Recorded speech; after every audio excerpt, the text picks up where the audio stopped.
Good afternoon to everyone. Hola, buenas tardes a todos. Buenas tardes, muchísimas gracias por estar todos y todas aquí.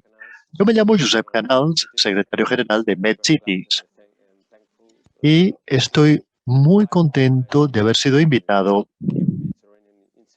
por el Instituto Euromediterráneo, IEMED, el Instituto Euromediterráneo. Muchas gracias por haberme invitado, por habernos invitado. Permítanme que les hable en mi lengua materna, el catalán. Buenos días y gracias por estar aquí. Este es el quinto diálogo de 6 diálogos de un ciclo de conferencias titulado El camino hacia un futuro más sostenible. Este es el diálogo número 5, las ciudades y el cambio climático. Estrategias de mitigación y adaptación en el Mediterráneo. Tenemos a Ana Julamudín, que presentaré posteriormente más adecuadamente. Gracias, Hanna, por estar aquí. Permítanme primero que comparta algunas reflexiones sobre por qué estamos aquí. Yo creo que esta es la clave del cambio climático, en mi opinión, porque en las ciudades se están produciendo cosas de manera muy rápida.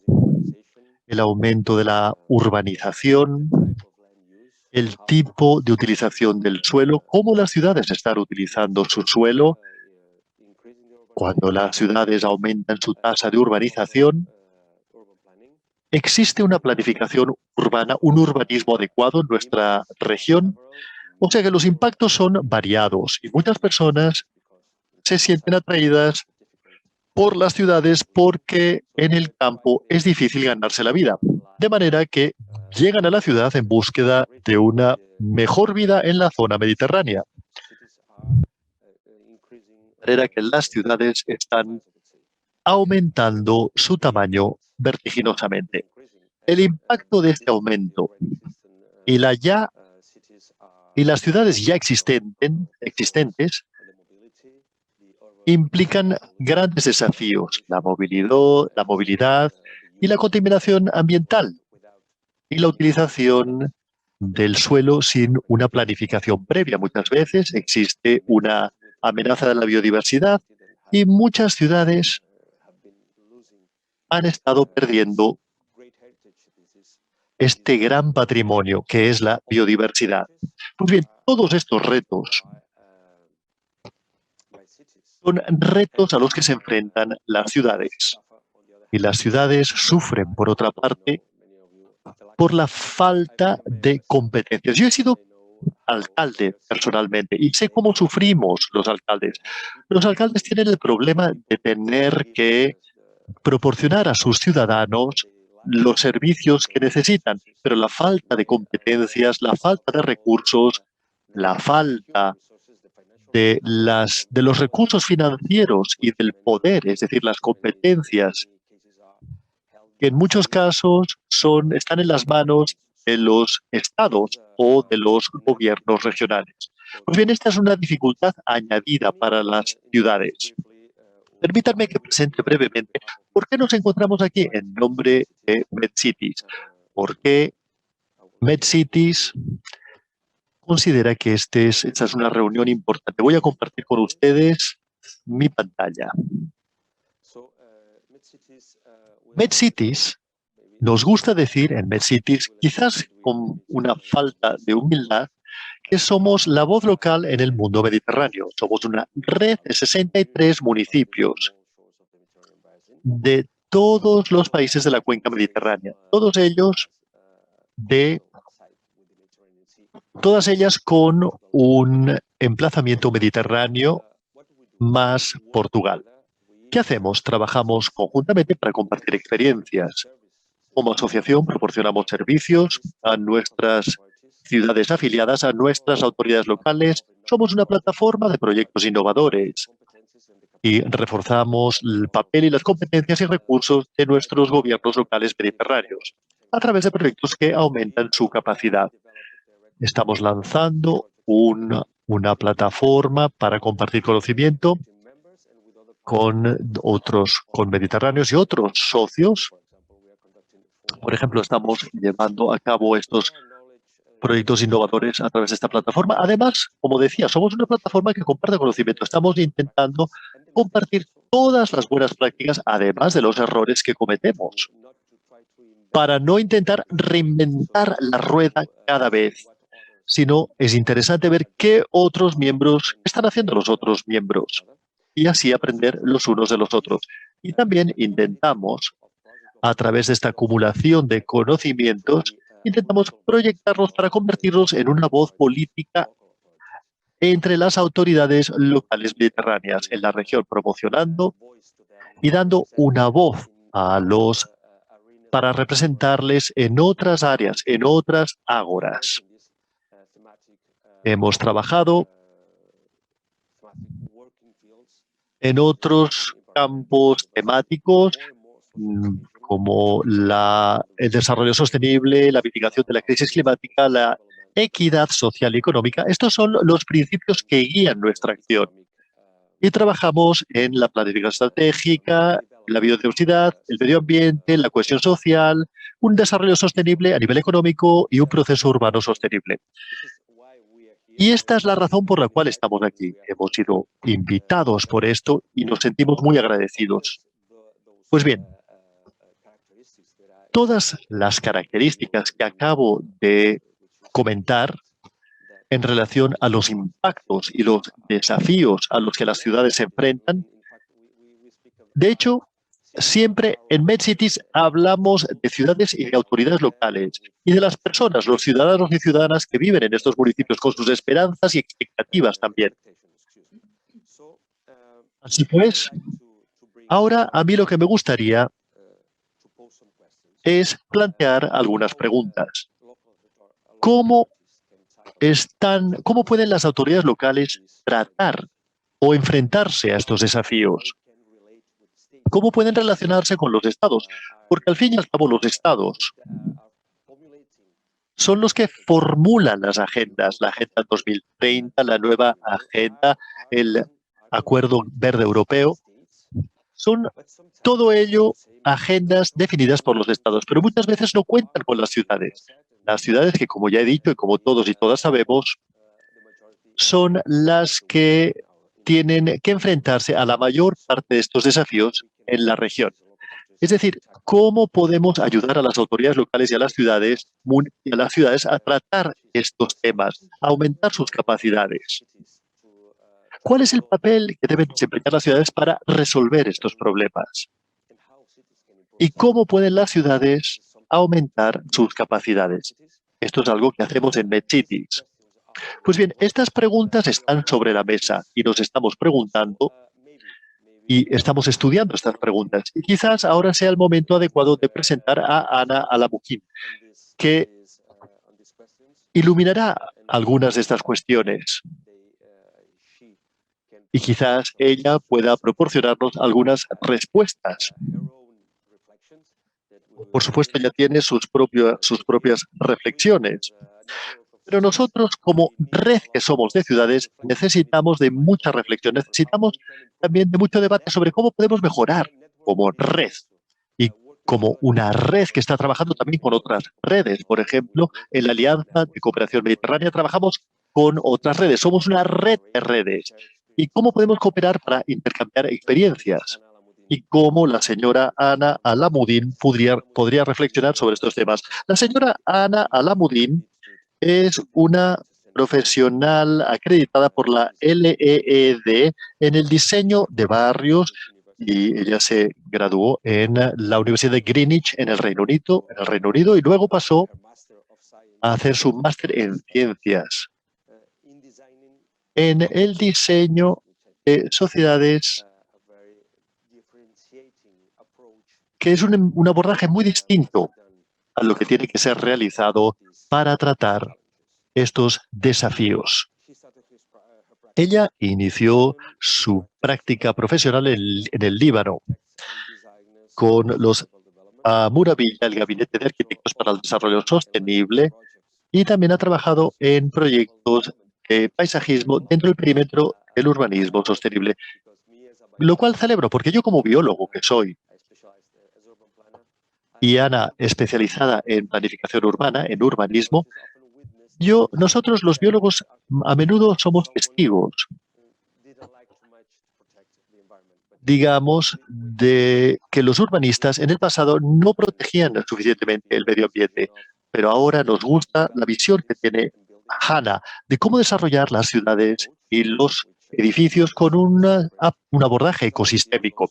La señora Alamudin también es profesora en la Universidad Americana de Beirut y además es miembro del Consejo del Ayuntamiento de Construcción Verde del Líbano, del Consejo de Construcción Verde del Líbano. Señora Alamudin, tiene usted la palabra para que nos haga una intervención de 30 minutos. Muchísimas gracias por esta invitación y por esta presentación. Yo quisiera aclarar un punto. En los años 80, cuando yo hice mi máster en el MIT, la sostenibilidad no era un concepto que se tratase. Somos conscientes de la localización y de la cultura local. Y como arquitecto, yo siempre he sido consciente de esto. Pues muy bien, ahora voy a compartir mis diapositivas. Muy bien. ¿Pueden todos ver mis diapositivas? Bien. Estupendo. Pues bien, a mí me gustaría empezar con algunos elementos básicos y analizar qué queremos decir con planificación estratégica. Según UN Habitat, la planificación estratégica es una herramienta de gestión que determina la dirección en la que una organización se mueve y cómo llegará a su objetivo.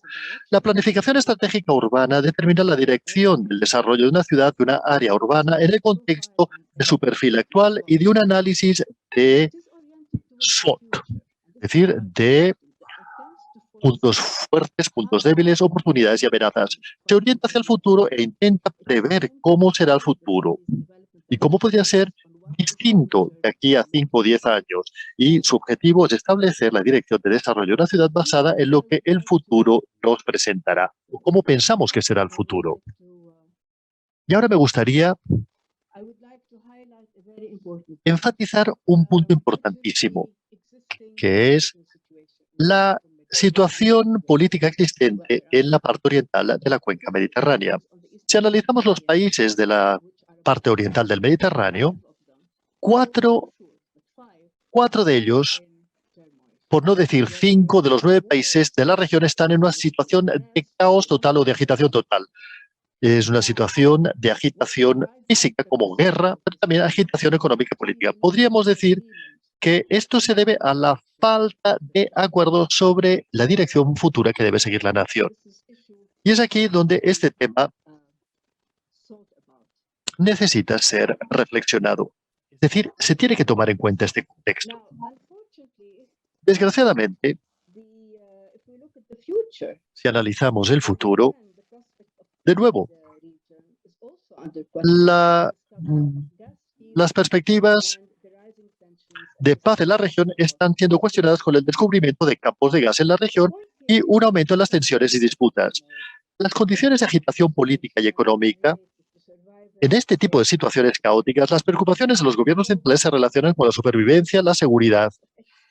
Además, los conflictos resultan en una pérdida de experiencia y de conocimientos por parte de la fuga de cerebros que abandonan el país, y los organismos gubernamentales tienen menos personal del que necesitan y son incapaces de funcionar apropiadamente. Mi presentación se concentra en el Líbano, no simplemente porque conozco muy bien el país, sino que también considero que el Líbano tiene un mensaje interesante que lanzar, dado que es la peor de las pesadillas o el peor de los escenarios para mitigar el cambio climático. Según UN Habitat, el Líbano es un país altamente urbanizado, con casi un 90% de su población que vive en centros urbanos y casi un 65% de sus habitantes viven en 5 aglomeraciones urbanas principales.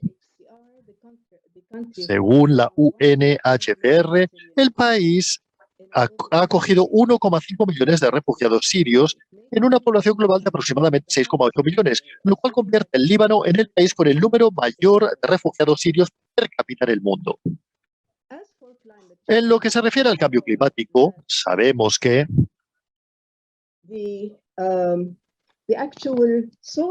La fuente principal de emisiones de gases con efecto invernadero son la producción energética, el transporte, los residuos, los vertederos, la agricultura y la deforestación. Todos estos sectores exigen una visión a largo plazo clara, una hoja de ruta, herramientas y financiación administrativos. Si analizamos la estructura de planificación en el Líbano, encontramos que en lo que se refiere a las herramientas administrativas, la planificación urbana, es decir, el urbanismo en el Líbano está centralizado y trata a varios niveles con los organismos siguientes. El Alto Consejo de Urbanismo, que está constituido por distintos especialistas y se responsabiliza de la planificación urbana a nivel estatal. Luego tenemos el Directorio General de Urbanismo, que es responsable de desarrollar los planes maestros en todo el Líbano. El CDR, que es el Consejo para el Desarrollo y la Reconstrucción del país, que como su nombre indica, se encarga del desarrollo y reconstrucción del país. Y luego tenemos los municipios, que actúan como guía. En cuanto a los municipios, en el Líbano tenemos 1.038 municipios y la mayoría de estos municipios tienen menos de 4.000 habitantes. Los municipios tienen la responsabilidad de la planificación, incluyendo el agua, la gestión del agua, la gestión urbana, el desarrollo económico y social y la protección medioambiental. Sin embargo, la mayor parte de los municipios no tienen la capacidad administrativa y fiscal para llevar a cabo los proyectos. Además, cuando pensamos en todas las temáticas que acabo de mencionar, varios de estos sectores tienen, digamos, abarcan áreas mucho más amplias de las que van mucho más allá de las fronteras municipales. Por lo tanto, desde el restablecimiento de las elecciones municipales en 1998, se ha producido un aumento en la formulación de las uniones municipales. De 13 en 1990 ha aumentado a 53 en 2016. Y este ha sido un cambio muy importante porque ha permitido una planificación más eficiente, dado que se relaciona con las comunidades locales y además ha introducido nuevas herramientas y capacidades como los observatorios para la planificación estratégica y el acceso a donantes. Sin embargo, la unión de municipios todavía carece de independencia del gobierno central, de los ministerios del gobierno central y su acceso a fondos del gobierno, aunque existen algunos movimientos en la dirección correcta, estos movimientos tienen que ser desarrollados aún más, como podemos observar aquí. Tenemos aquí este tipo de falta de financiación.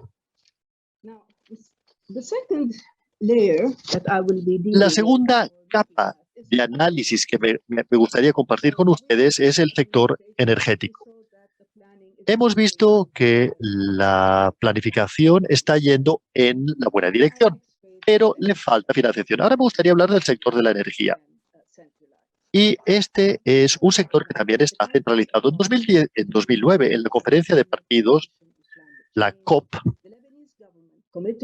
de la Convención Marco de las Naciones Unidas sobre el Cambio Climático, el gobierno libanés se comprometió a aumentar, digamos, la proporción o la parte de energía renovable de una electricidad total proyectada y de una demanda de calefacción en 2020 a un 12%.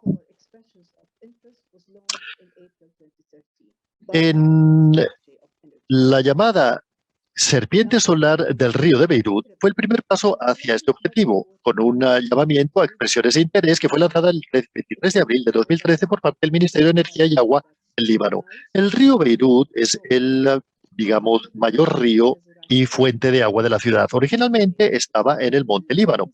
Sus aguas fueron canalizadas a través de acueductos y canales desde la época de los romanos. El río floreció como un paisaje y como un espacio social en la ciudad hasta 1968, cuando fue transformado en un canal de hormigón para controlar las inundaciones de los barrios que crecieron a su lado. Y eso lo transformó en un canal de residuos industriales y una especie de cloaca que plantea muchos riesgos sanitarios a sus vecinos. El río, digamos, lo que nosotros llamamos la serpiente solar del río de Beirut, utiliza este espacio por encima del canal para instalar una granja fotovoltaica en medio de la ciudad. Fue una idea muy ingeniosa, proporciona energía limpia a la empresa energética principal de la nación, l'Electricité du Liban. Distintas fases la planificación se realizó en distintas fases. La primera fase, con una capacidad máxima de 1 megawatt, se conectó a la red en septiembre de 2015. La ERSS, es decir, la red solar del río Beirut, está compuesto por 3.600 paneles de PV de policristalino, de una punta máxima de 300 watts, con un ángulo, digamos, de 10 grados que abarca 31 haces específicos sobre el río Beirut. En 2019, este proyecto ganó un premio medioambiental de gran prestigio, el llamado Premio de Energía Global, bajo la categoría nacional, compitiendo con más de 2.500 proyectos presentados por más de 180 países. Además, este proyecto desempeñó un papel importantísimo a la hora de concienciar la necesidad de tener fuentes de energía limpias.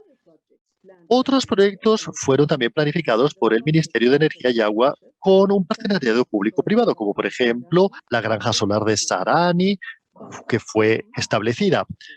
Pero la granja eólica de Akkar y de agua Akkar no fueron ejecutadas debido a la crisis financiera. Sin embargo, de alguna manera, esta crisis económica fue un factor mitigador para el cambio climático, dado que las subvenciones que se aplicaban al combustible tuvieron que ser eliminadas por parte del gobierno debido a la devaluación de la moneda local en comparación al dólar. Según un estudio realizado por el Ministerio del Medio Ambiente y la UNPD en 2013, estas subvenciones del combustible eran de 3.100 millones de dólares, es decir, un 7% del PIB del país. Aunque se supone que esto tenía que ayudar a la sección más pobre de la población, se encontró que beneficiaba a las familias con mayores ingresos que aumentaban su consumo energético y, por lo tanto, el calentamiento global. Además, esta falta de una electricidad central significaba que los generadores de barrio instalados como reserva de electricidad se habían convertido en la fuente principal de energía para las familias y sus propietarios tenían que aplicar, digamos, tarifas superiores, cada vez más grandes. Esto también sacó a la luz un problema de consumo energético, con un aumento de la instalación de paneles solares fotovoltaicos en los tejados, especialmente en los edificios institucionales. Otro factor de mitigación del calentamiento global han sido los edificios verdes como procedimiento común. Sin embargo, en el Líbano, como en otros países del sur, los criterios utilizados por parte de los organismos internacionales no cumplen con la situación existente en el país, sus regulaciones en la construcción y su contexto medioambiental. Por lo tanto, una ONG, el llamado Consejo de los Edificios Verdes del Líbano, conjuntamente con la IFC, que es miembro del Grupo del Banco Mundial, desarrollaron un sistema de clasificación de edificios que es apropiado porque trata temas que están dentro del control del propietario. La primera parte de estas regulaciones trató temas que se relacionan a las propiedades comerciales actualmente existentes.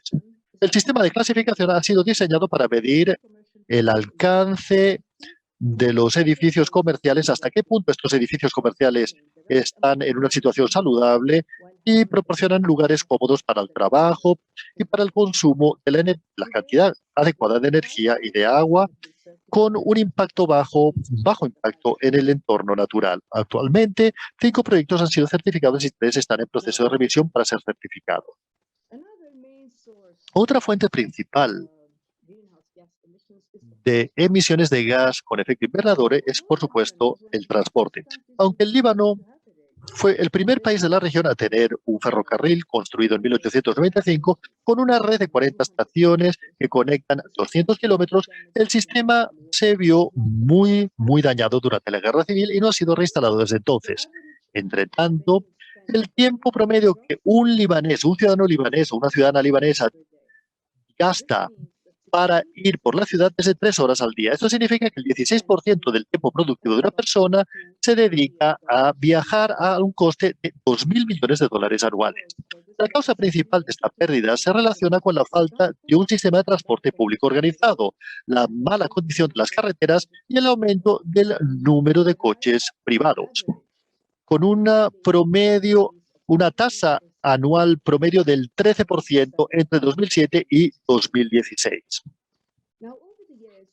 Mientras que con los años muchas propuestas y estudios han sido realizados analizando un sistema de metro que es problemático, debido a que Beirut es una ciudad muy rica a nivel arqueológico, el restablecimiento del sistema de trenes, tranvías, sistema de autobús, incluyendo un plan maestro por parte del Ministerio de Obras Públicas y de Transporte. Sin embargo, el plan fue considerado no viable a nivel económico a corto plazo, debido a varios obstáculos a los que se enfrentaba el gobierno, como por ejemplo la tensión política, la agitación social y la crisis de los refugiados.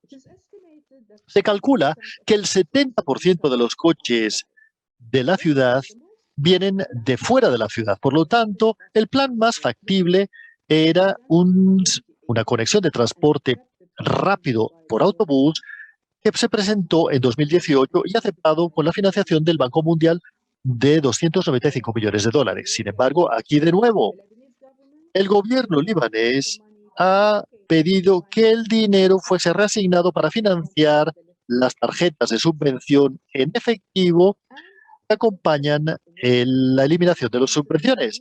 Y parece que el Banco Mundial está predispuesto a considerar la redirección de este préstamo hacia un programa para luchar contra la pobreza. Otro proyecto. Bueno, esta información se puede encontrar en la web de engineeringforchange.org. Ahora me gustaría hablarles de un proyecto muy valioso e interesante desde mi punto de vista a nivel municipal, que fue fundado por la Île-de-France.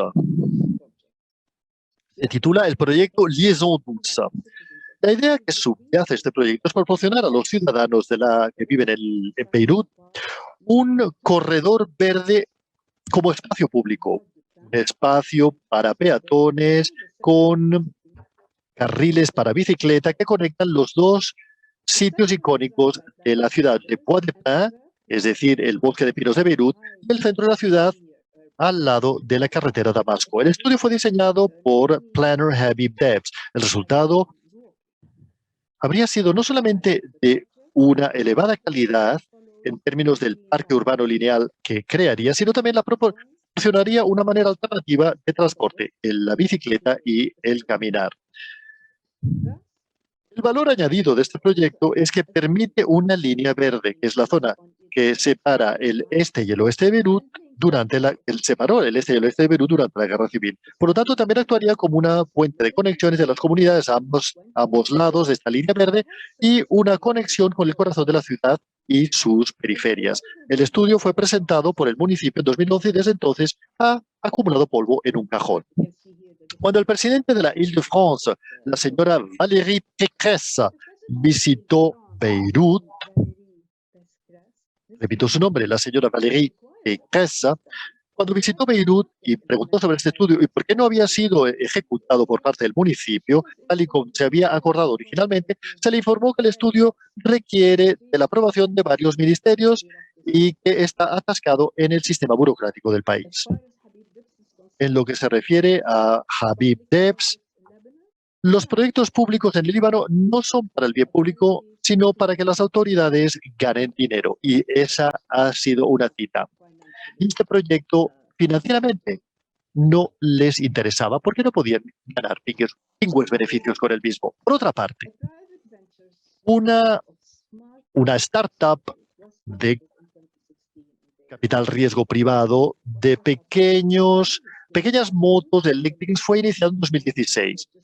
Se titulaba Loop y se estableció por parte de un grupo de profesionales altamente cualificados en telemática y gestión de flotas, logística y desarrollo de mercados para ofrecer este servicio por primera vez en el Oriente Medio, empezando en el Líbano. Este servicio basado en una aplicación opera a nivel de flota, una flota de pequeñas motos eléctricas con distintas estaciones de recarga, haciendo que los traslados dentro de la ciudad, en una ciudad tan congestionada como la nuestra, sea más eficiente y limpia. La filosofía de la empresa es, como parte de una economía de compartir, creemos que el futuro del transporte se basa en el acceso más que en la propiedad. Loop fue considerada una de las principales 100 startups de la región por parte de Forbes Middle East en 2017. Otro proyecto a pequeña escala que también me parece muy interesante es el proyecto Charani Stairs. El proyecto fue financiado por UN Habitat y Solidaridades Internacionales y diseñado por Emergent Vernacular Architecture, el estudio EVA. La rehabilitación de las escaleras Charani es un proyecto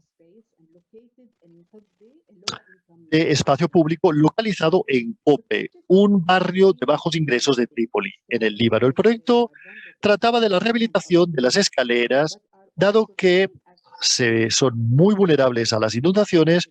Y otro tema también es el acceso principal al barrio del centro histórico de Trípoli y también a sus souks, sus mercados. El proyecto también trata sobre la integración social, dado que el 15% de la comunidad son refugiados sirios y la recuperación después del conflicto, dado que las escaleras están localizadas cerca de un área en la que existen conflictos entre ambos barrios por distintos perfiles sectarios, los Jabal Mohen y los Tabané.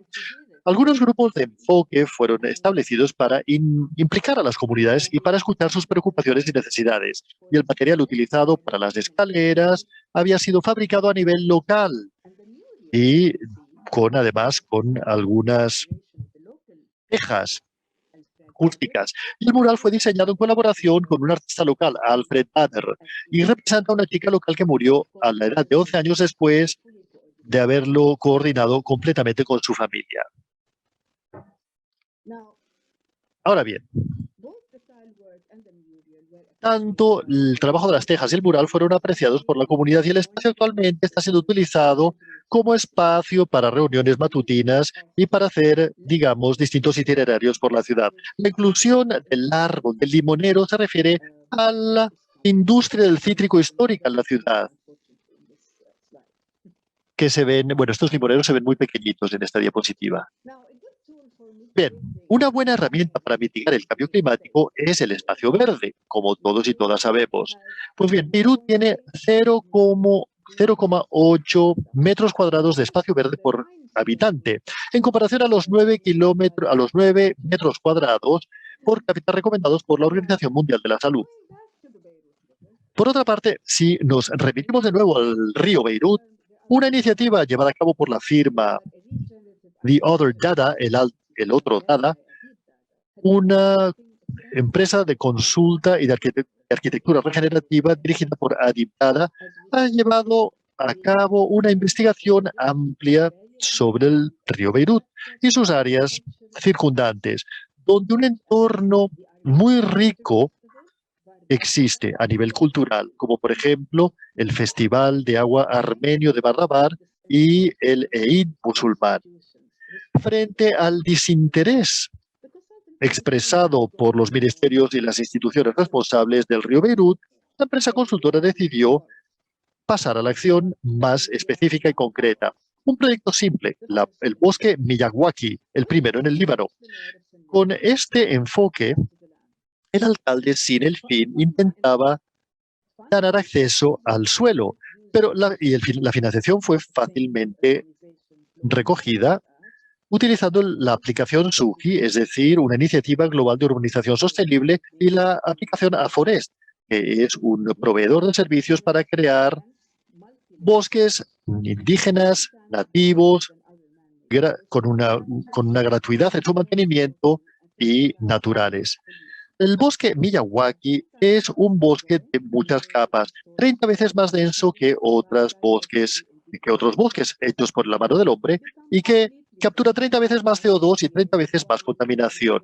Está creciendo 10 veces más rápido y restaura el estado de salud del suelo y su biodiversidad en lugares degradados. Se ha convertido en un bosque completamente autosuficiente solo 3 años después y no requiere ningún tipo de irrigación o mantenimiento. En mayo de 2019, las Other Data plantaron el primer bosque urbano nativo del Líbano. Los voluntarios de distintos historiales se unieron al proyecto y ayudaron en la plantación y su mantenimiento. El proyecto no únicamente restauró el primer ecosistema boscoso, sino que reunió a ambas comunidades. La segunda parte de esta plantación se completó en noviembre de 2019 con 2.000 árboles nativos que abarcan 500 metros cuadrados de tierra restaurada para el río tan contaminado de la capital. El río de Beirut ganó el Premio Impacto del Futuro de 2019 y también el Premio Impacto Social en 2020. El proyecto, por lo tanto, ha alcanzado muchos hitos. Ha pasado de ser el primer bosque Miyawaki del Líbano a convertirse en un proyecto piloto que puede ser replicado con éxito en muchas otras ciudades del Líbano y más allá.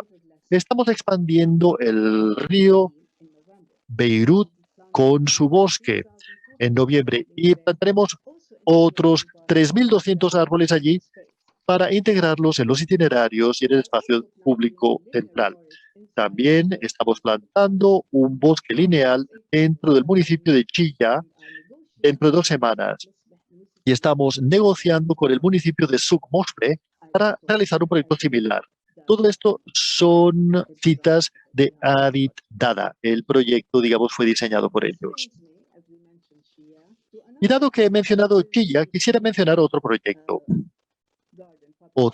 Chilla, que es una historia de éxito a nivel municipal.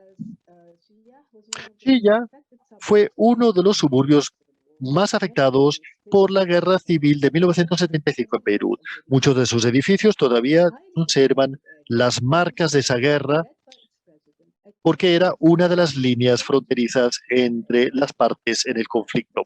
Un área altamente poblada en el municipio ha conducido al presidente a acordar un cambio estratégico para la percepción de esta área, para atraer empresas a través de espacios verdes públicos y trabajando con distintos grupos de interés del área, de grupos de familia y de parroquias, desde las parroquias hasta las empresas locales. La estrategia de este municipio también se ha dividido en 3 partes. El municipio permite el uso temporal de algunas parcelas no construidas en el área como jardines y áreas de juego.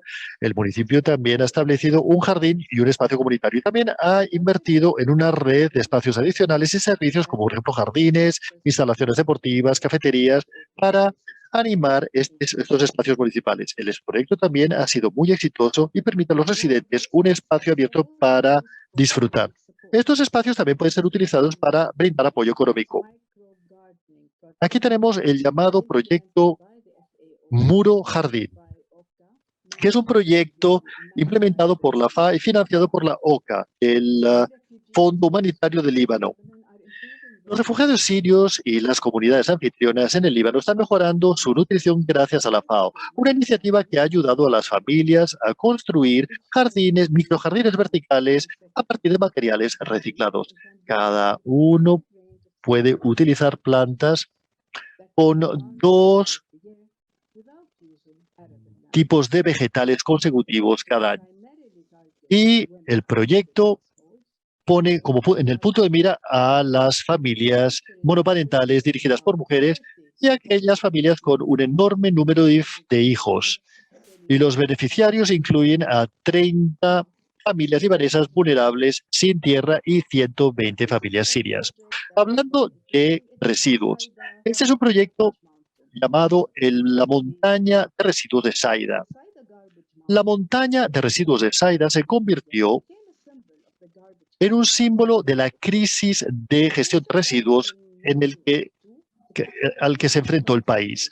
Establecido en 1982, recibió unas 300 toneladas de residuos sólidos diariamente de 250.000 personas que vivían en los 15 municipios que circundaban Saida. Esta montaña de residuos llegó a tener 55 metros de altura y cubría un área de 60.000 metros cuadrados. Localizada en la parte sur de la ciudad, a tan solo 200 metros de distancia de las residencias, la montaña de residuos constituía una verdadera amenaza a la salud de los residentes, puesto que no tenía una base adecuada. Y los residuos a menudo se filtraban en el océano. En abril de 2016, el Programa de Desarrollo de las Naciones Unidas, la UNDP, y el Ministerio del Medio Ambiente y el municipio de Saida inauguraron el proyecto Jardín para reemplazar esta montaña de residuos. El proyecto fue financiado por el gobierno libanés e implementado a través del Ministerio del Medio Ambiente y la UNPD.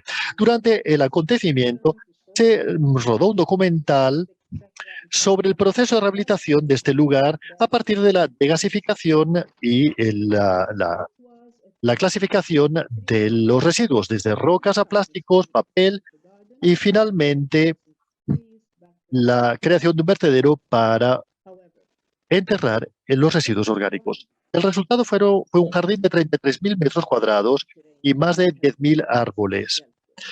Este es un vertedero en el Mediterráneo que ha tenido éxito. El gobierno todavía le falta un plan maestro para tratar la gestión de los residuos. El residente promedio produce hasta 1,2 kilogramos de residuos sólidos cada día, con más de 3/4 partes de los mismos destinados a vertederos abiertos. Por lo menos 2 vertederos están siendo utilizados todavía en el Mediterráneo.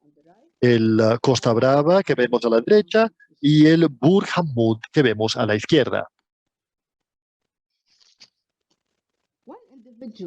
Un individuo probablemente ha hecho más para el reciclado de residuos que cualquier otra entidad en el Líbano.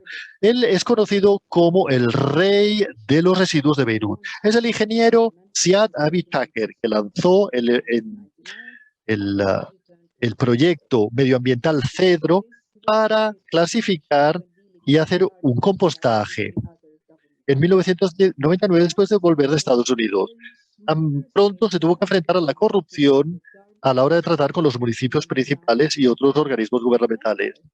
El objetivo principal de Abi Chaker es construir plantas de reciclaje a pequeña escala para tratar con la gestión de los residuos en pequeños municipios. Necesitó de 10 años para establecer 12 plantas de reciclado que trabajasen con los municipios más pequeños. Abi Chaker, posteriormente, innovó y estableció una tecnología patentada para producir ecoplanchas a partir de bolsas recicladas. Ecoboards que son, digamos, muy durables y útiles para la construcción. Podemos ver en pantalla cómo se utilizan para realizar varios contenedores.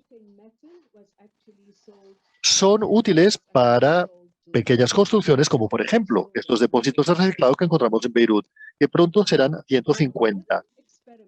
Pues bien, este experimento de las ecoplanchas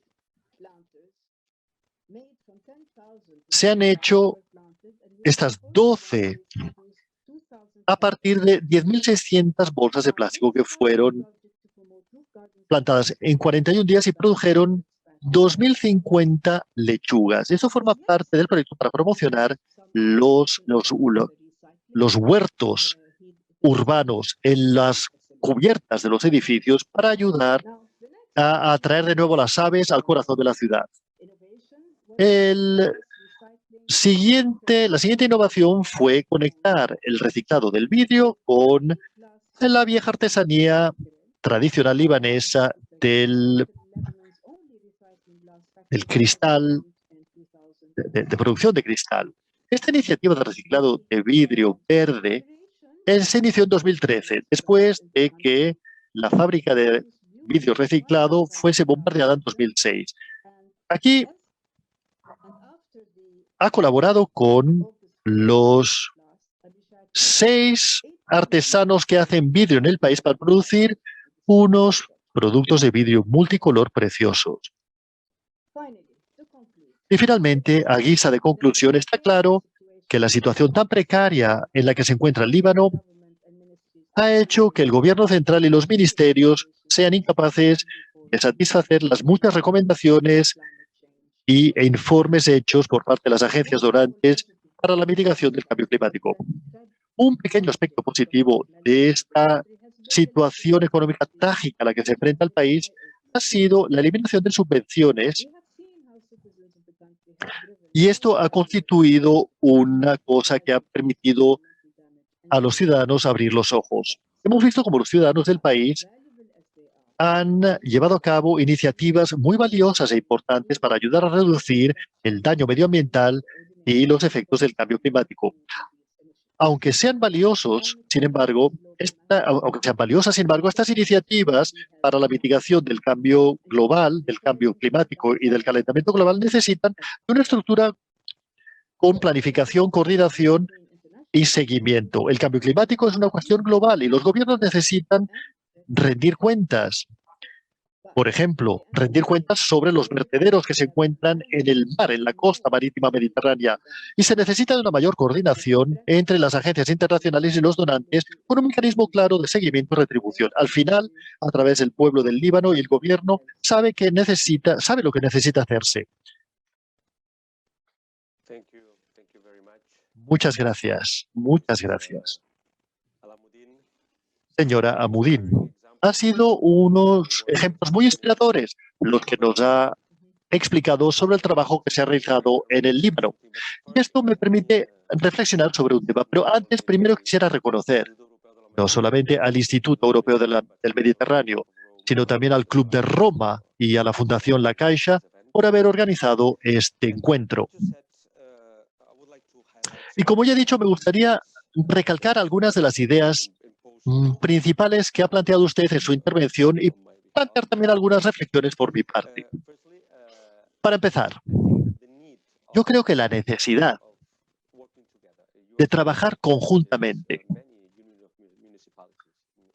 y existen muchos municipios en el Líbano, esto se necesita sobre todo para los municipios más pequeños, la cooperación y, si es posible, una cooperación institucionalizada, como la que tenemos aquí, por ejemplo, donde me encuentro en estos momentos. MedCities es, digamos, forma parte del área metropolitana de Barcelona, que es la unión de 136 municipios, y que tratan temas como el ciclo del agua, la energía, la movilidad. El metro de Barcelona, de hecho, es gestionado por la autoridad metropolitana y no por el ayuntamiento, por ejemplo. Por lo tanto, es algo que se necesita urgentemente para tratar el cambio climático. El hecho de trabajar conjuntamente a una mayor escala. Esto favorece a los pequeños municipios, porque los pequeños municipios no tienen recursos, tienen menos recursos. Y en muchos casos, los municipios más pequeños, la única persona que está dedicada a esta cuestión es el alcalde, o un ingeniero, o un arquitecto. Y por lo tanto no tienen expertos ni especialistas en gestión de residuos o en la gestión de los espacios públicos. Por lo tanto, esto es muy importante. Otra cosa que me gustaría remarcar de sus palabras es la necesidad de estabilidad política, por supuesto, para construir grandes infraestructuras, por ejemplo, la recuperación del río. Ahmed, como usted ha expresado, es triste ver cómo el dinero que proporcionan los donantes internacionales simplemente no va al objetivo que se espera o no contribuye al objetivo final que se quiere alcanzar. Por lo tanto, es muy importante tener estabilidad política y una planificación estratégica, una planificación urbana estratégica. Y se han hecho algunos estudios de urbanismo a nivel euromediterráneo para algunas ciudades estratégicas. Y esto se está convirtiendo en algunas acciones específicas en los últimos 10 años. Por lo tanto, cito e insisto, es muy importante planear. Es importante saber qué estamos dispuestos a hacer para superar los mandatos, para ir más allá de las orientaciones políticas en algunos aspectos. Por supuesto, tienen que existir distintas organizaciones políticas, pero existen algunos temas principales que tienen que alcanzar un consenso general. Este es uno de los aspectos principales que he, de alguna manera, concluido de sus palabras. Necesitamos de grandes consensos para la planificación y para la recuperación de ríos, por ejemplo, para la planificación de la ampliación de las energías renovables. Esto precisa de grandes consensos, porque son grandes proyectos y tienen que ir más allá de un único mandato. Por lo tanto, para mí es muy importante esto también. Otro tema importantísimo para mí, y esto lo puedo extraer de sus palabras, es la implicación de las personas, de los ciudadanos. Todo esto se tiene que hacer con la implicación activa de las personas. Por ejemplo, el ejemplo que da usted de las quejas. Esto se tiene que hacer con el público en general. Tenemos que concienciar, tenemos que sensibilizar a la población para cambiar comportamientos, porque también las personas, los ciudadanos exigen soluciones de sus representantes. Es muy triste ver, y es lamentablemente muy común ver, cómo se vierten residuos en lugares como esa montaña de residuos que nos ha presentado. Existen visiones, pero lo que se ha hecho con esa montaña también proporciona esperanza y un buen modelo de conducta sobre cómo tratar este tipo de problemas. Si existe la voluntad política y la voluntad popular para ejercer presión sobre los políticos y para evitar este tipo de acciones. Por supuesto, tenemos que conservar nuestra propia orientación política, pero hay que pedirles y exigirles que resuelvan los problemas que están aquí, independientemente de la orientación política que defiendan. Eso es muy importante también. Y también me gustaría recalcar, y esta es una reflexión sobre la importancia, desde mi punto de vista, de espacios públicos verdes. Esta es una buena manera de democratizar. Yo lo llamo espacios públicos democratizadores. Un ejemplo de la situación actual que se vive, por ejemplo, en el proyecto este de la liaison, lo que está intentando alcanzar es importantísimo y tiene un efecto muy positivo en muchos lugares del mundo. Convertir espacios grises en espacios verdes. Esto tiene un efecto democratizador enorme. Es otro tema que me gustaría recalcar. Las distintas escalas y también la capacidad de la restauración, como ha demostrado usted en el caso de la montaña de residuos. Es muy importante mostrar que hay esperanza, que se puede darle la vuelta a una situación. Existen buenos ejemplos, existen malos ejemplos, pero también buenos ejemplos de darle la vuelta a una situación y de que algunas situaciones pueden ser de alguna manera recuperadas, como los ríos que pueden ser recuperados. Y finalmente, en relación a su reacción o la reacción de las personas, hay que plantear, ahora me gustaría plantear preguntas. Ahora le toca al público formular preguntas, pero antes, para romper el hielo, me gustaría a mí plantear una pregunta. Vemos en el caso del río Beirut, señora Alamudin, un ejemplo de un río contaminado, de un río dañado, de un río que fue canalizado y que de alguna manera fue convertido en una cloaca para evitar las inundaciones. Pero hemos visto cómo se ha recuperado el río, con todos los meandros del río, con espacios verdes a su alrededor, y digamos espacios que no necesitan ser urbanizados. Y tenemos un ejemplo en el río Beirut, que es una fuente de inspiración. Y la parte, digamos, que ha sido soterrada del río, de alguna manera la parte superior ha sido ocupada o ha sido aprovechada con paneles solares. A mí esto me plantea la cuestión de mitigación o recuperación. Y esto lo podríamos hacer a través de la selección de residuos o evitar la producción de residuos. Es un dilema que también encontramos en el área energética. Queremos que, de alguna manera, promocionar la producción de energías renovables o tenemos que reducir el consumo eléctrico o el consumo energético. O sea que no estamos cambiando la pauta o el modelo en el fondo. Bueno, Este es un tema en el que usted quizás podría iluminarnos. Y, por supuesto, estamos dispuestos a ver si por parte del público hay alguna pregunta. Nos gustaría muchísimo que el público participase activamente. Quisiéramos que formulasen muchas preguntas. Para empezar, señora Alamudin, ¿podría usted reaccionar a mi pregunta? Sí.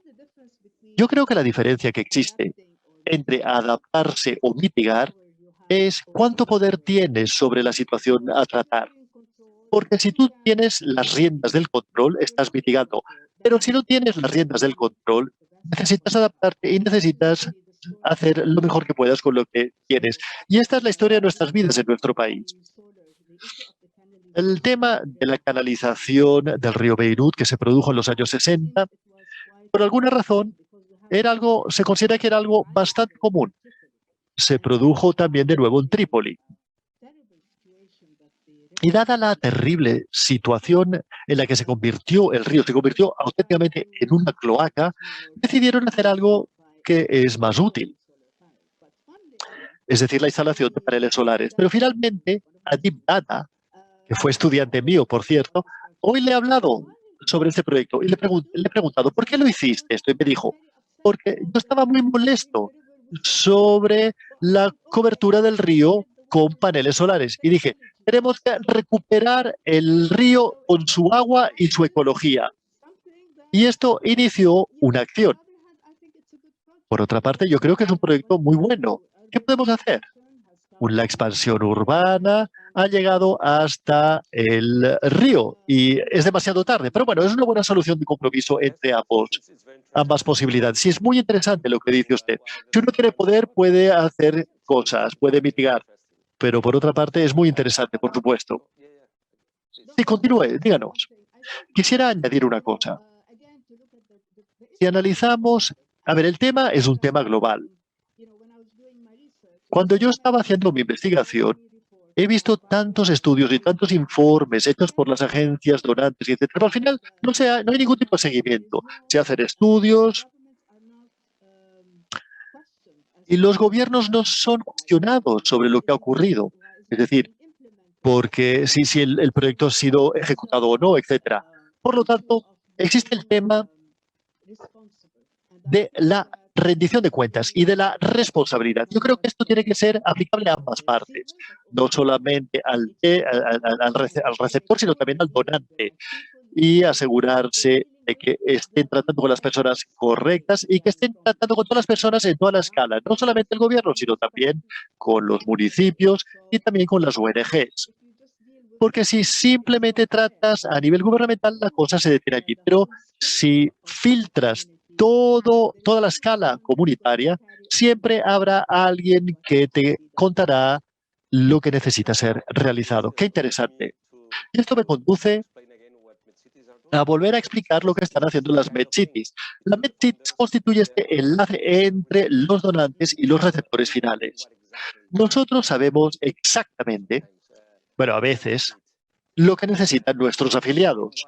Y también necesitamos saber lo que quieren alcanzar como objetivo los donantes. Nosotros podemos transformar estas ideas en acciones. O sea que yo creo que se necesita muchísimo esta unión de instituciones, como lo que realiza MedCities. Ana, tenemos dos preguntas. La organización nos ha dicho que o bien podemos responder. A ver, yo creo que una pregunta es más apropiada. Yo la podría responder y la otra quizás la podría responder usted. Se ha mencionado que la mayor parte de los municipios no tienen la capacidad fiscal y administrativa para llevar a cabo proyectos sostenibles. ¿Podría darnos algunos ejemplos de cómo estas ciudades podrían aumentar sus capacidades para mejorar las acciones de planificación urbana? Yo podría decir algo al respecto, pero por supuesto siéntese libre de responder a esta pregunta. Y la segunda, dado que el Líbano sufre de unas escaseces dramáticas, ¿existe alguna iniciativa conducida por los municipios para mejorar la eficacia energética de los edificios o para promocionar la energía, digamos, renovable y sostenible como la energía solar? ¿estos precios de la energía ascendentes promocionarán este tipo de actividad? Muy bien.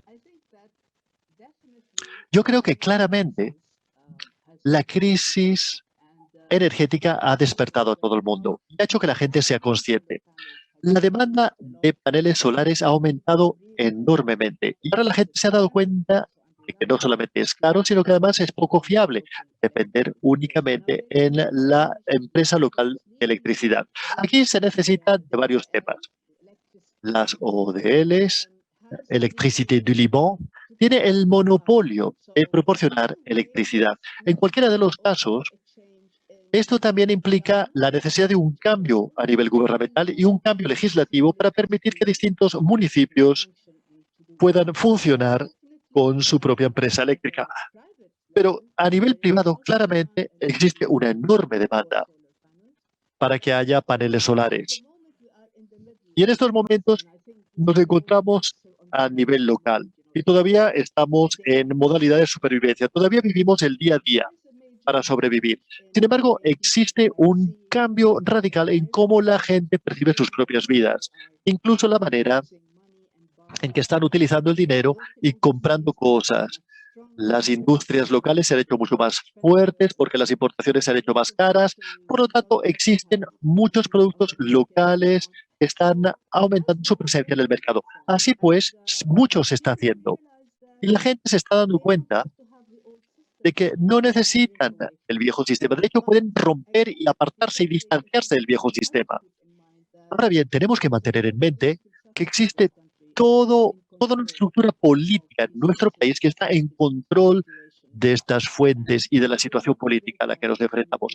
Y esto debería desmantelarse antes de poder tirar hacia adelante. Esperamos que serán lo suficientemente inteligentes como para darse cuenta de que ellos también necesitan cambiar, porque, bueno, están llegando al final de su lógica.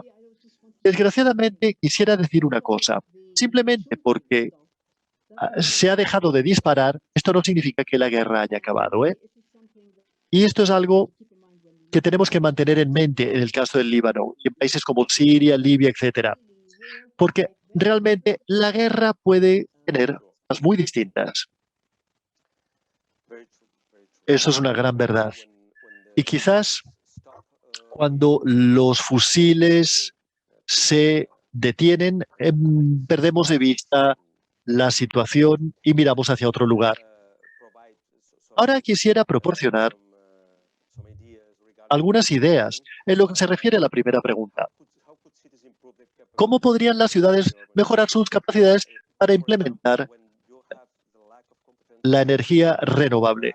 Cuando tienes una carencia de competencias o necesitas de una mayor capacitación, es por eso que redes como MedCities tienen su razón de ser, la razón misma de su existencia. Por ejemplo, nosotros, como MedCities, promocionamos la cooperación entre ciudades, la transferencia de conocimientos de ciudad a ciudad. Tenemos centros de transferencia de conocimientos en el Líbano y en Túnez. El año pasado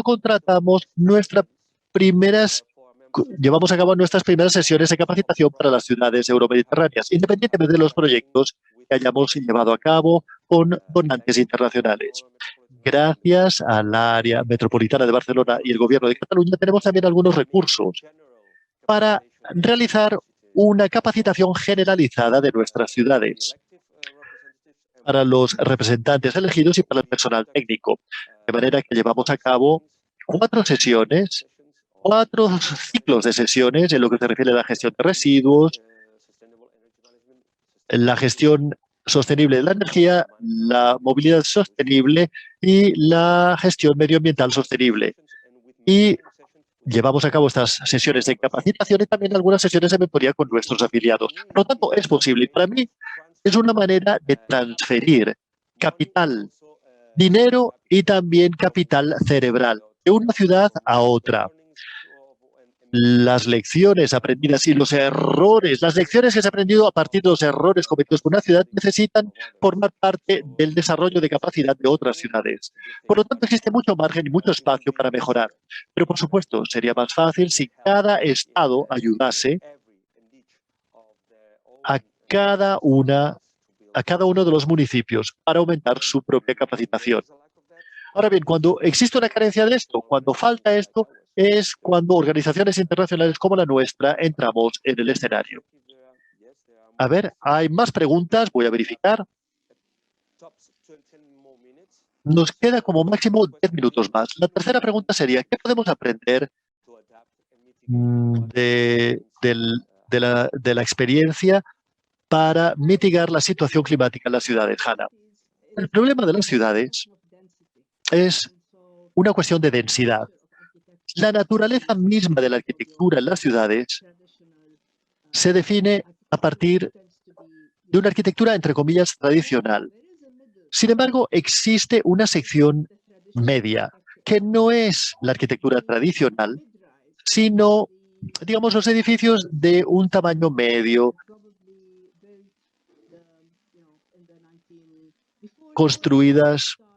edificios construidos antes de la introducción del hormigón y del acero.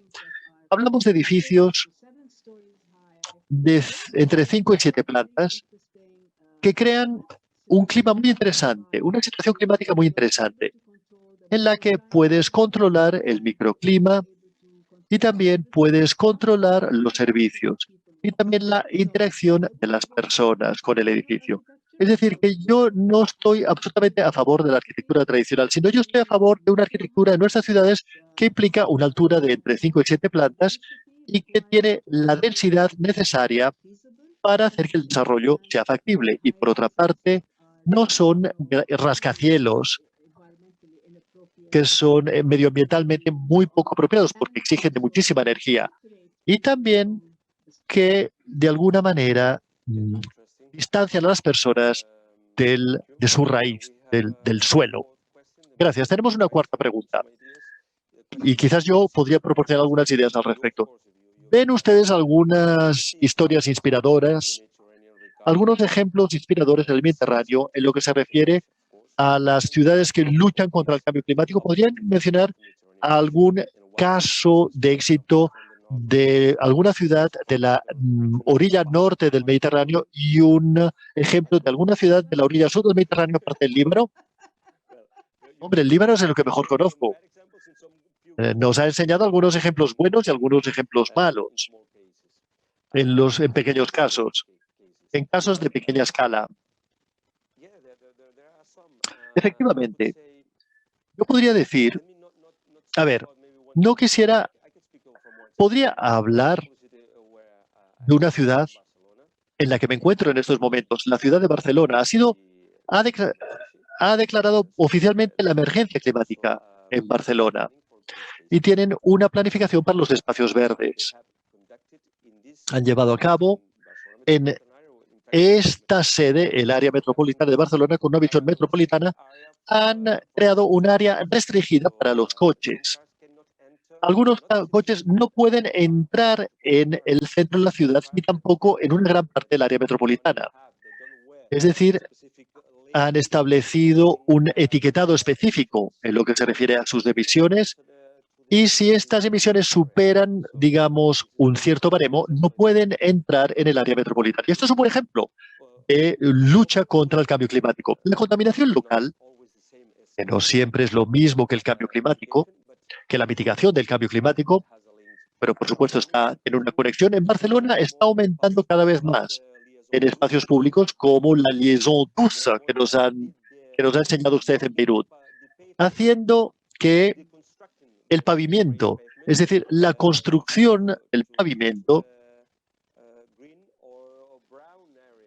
sea un pavimento verde o marrón. Es decir, algunas zonas no tienen vegetación, pero es un pavimento, digamos, marrón o verde, para tener una menor reflexión de la luz solar en el pavimento, para evitar el ascenso de las temperaturas y para que sean zonas más habitables. En el sur quisiera mencionar que actualmente todavía no se trata de una historia de éxito por ahora, pero lo será. Es Túnez, la capital de Túnez. Nosotros somos los dirigentes, junto con el área metropolitana de Barcelona y el ayuntamiento municipio de Túnez, estamos llevando a cabo un plan estratégico a 4 años vista para la ciudad capital de Túnez, para que satisfaga los objetivos de desarrollo sostenible. Esto está siendo financiado por la Unión Europea precisamente para localizar los objetivos del desarrollo sostenible de la Agenda 2030, con una visión holística de mitigar los efectos del cambio climático a través de la reducción de las causas de dicho cambio climático. Por lo tanto, les invito a que sigan este proyecto. Asimatunis se llama. Le puedo proporcionar a todos ustedes, a Hannah y al público en general, información sobre este proyecto, porque UN Habitat nos está haciendo un seguimiento y muchas otras instituciones también lo están haciendo. Y estamos en una fase final. En la tercera fase veremos cómo capitalizar esta experiencia en otras ciudades de Túnez y en toda la región mediterránea. De manera que podremos aprender de nuestros propios errores y éxitos en el proceso. Y no veo que haya ninguna otra pregunta en el chat. Sí, hay una pregunta que será la última. Hannah, ¿cuál será el papel que desempeñarán las ciudades en el COP26? ¿La voz de las ciudades será escuchada durante este acontecimiento tan importante? ¿Ha entendido usted la pregunta o no? La voy a repetir. ¿Cuál será el papel que desempeñarán las ciudades durante la conferencia COP26 en Glasgow? Es decir, la cumbre climática que se celebrará en el Reino Unido, como la que se realizó en París en 2015 y que se celebrará este año en Glasgow, de hecho, el próximo mes.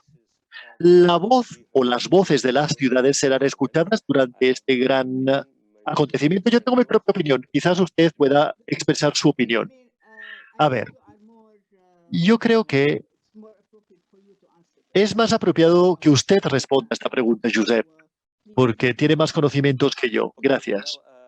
A ver, yo me he sentido igual de lo que me sentí en 2015. En 2015, en París, sentí que las ciudades tenían que estar fuera de la conferencia oficial. Pues bien, yo creo que deben estar unidas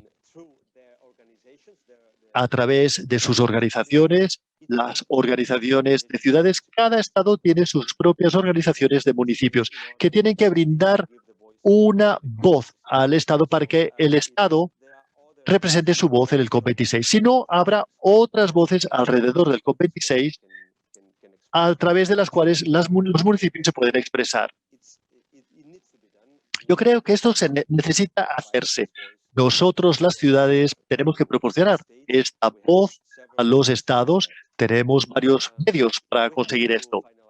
Pues bien, tenemos que acabar esta reunión, este encuentro. Muchísimas gracias, señora Hannah Alamudin. Muchísimas gracias por su intervención. Me ha parecido una sesión muy enriquecedora y un diálogo muy interesante. Gracias al Club de Roma, a la Fundación La Caixa y al IEMED. Gracias al público y gracias a todos y todas. Y tendremos un sexto diálogo la semana que viene. O sea que, por favor, sean todos conscientes de este sexto diálogo en este ciclo de conferencias organizado por el IEMED, el Club de Roma y la Fundación La Caixa. Gracias a todos y que pasen una buena tarde. Gracias. Muchas gracias por haberme invitado. Gracias.